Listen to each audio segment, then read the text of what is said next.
Alors moi, je milite sur beaucoup de choses, mais en particulier, je m'engage pour que les femmes et les hommes puissent avoir en Suisse un salaire minimum.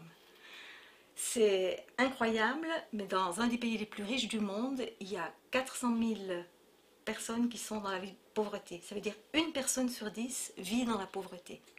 Et ces personnes, c'est essentiellement des femmes, puisque 80% d'entre elles, c'est des femmes. Et donc moi, ça me révolte qu'on puisse encore être dans un pays où quand on travaille, on soit renvoyé à l'aide sociale. Alors je suis dans la marche mondiale des femmes qui lutte contre la pauvreté et contre les violences à l'encontre des femmes parce que toute seule on peut se révolter, mais peut-être ensemble on peut changer les choses. Et donc moi je peux dire que ça m'aide à vivre. Ça fait 40 ans que je milite et ça m'a donné une vie plus riche et j'espère que j'ai encore la force de continuer longtemps.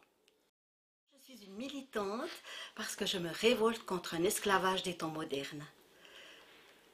En Suisse, il y a un paradis pour certains, mais pour d'autres, il y a encore beaucoup d'exploitation au niveau des salariés et en particulier des femmes. Je fais partie d'un groupe au niveau de la marche mondiale pour beaucoup plus d'égalité et de respect. Alors, parmi toutes les luttes féministes que nous menons à la Marche mondiale, il y en a une qui me tient particulièrement à cœur, c'est la défense du droit des migrantes et des migrants. Je vis dans un pays, la Suisse, qui a adopté les lois parmi les plus restrictives d'Europe, qui ferment la porte à celles et ceux qui ont besoin d'accueil, de protection et de perspectives d'avenir dignes et humaines. Je travaille dans le domaine de la migration depuis des années et je constate que dans ce contexte, les femmes sont particulièrement vulnérables. Un exemple, la loi stipule enfin qu'une femme migrante qui est mariée à un ressortissant suisse ou détenteur d'un permis C et qui subit des violences conjugales doit pouvoir rester en Suisse. Mais dans la réalité, c'est beaucoup plus difficile et beaucoup de femmes n'osent pas quitter un conjoint violent de peur d'être expulsées. Et je n'aurai de cesse de dénoncer et d'agir pour que cela change. Les lois évoluent lentement à force de lutte, mais ce n'est pas encore gagné.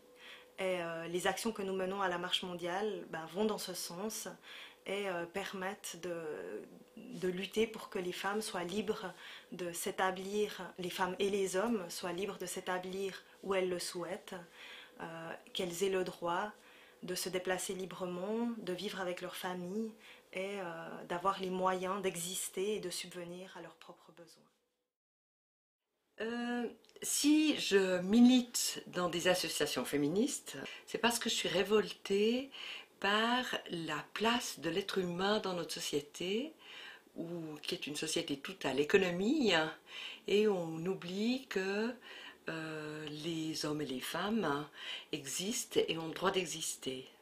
Dans la pratique, je défends la possibilité de se former, quel que soit notre statut social, d'avoir une bonne formation aussi bien pour les femmes que pour les hommes.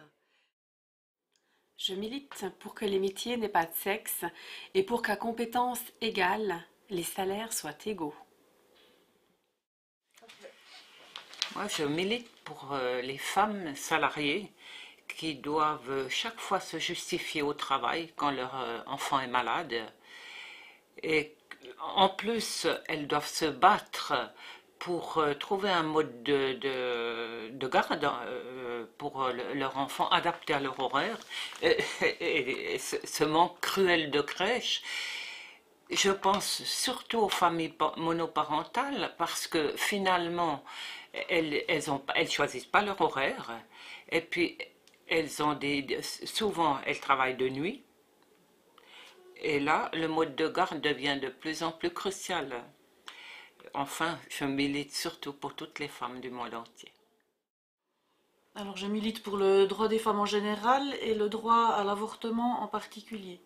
En Suisse, nos mères se sont battues pour que ce droit soit inscrit dans la loi et depuis 10 ans, on a assisté à 2 reculs successifs. En 2002, des fondamentalistes ont voulu abolir ce droit purement et simplement, ils n'ont pas réussi.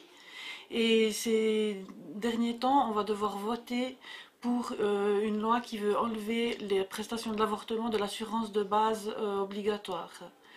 Et je trouve que dans un pays démocratique comme la Suisse, si ce droit recule, que va-t-il en être dans les pays non démocratiques où les femmes se battent encore pour obtenir ce droit? Et je milite à la Marche mondiale des femmes parce que tout seul on peut rien faire et qu'ensemble peut-être que les choses peuvent avancer plus vite.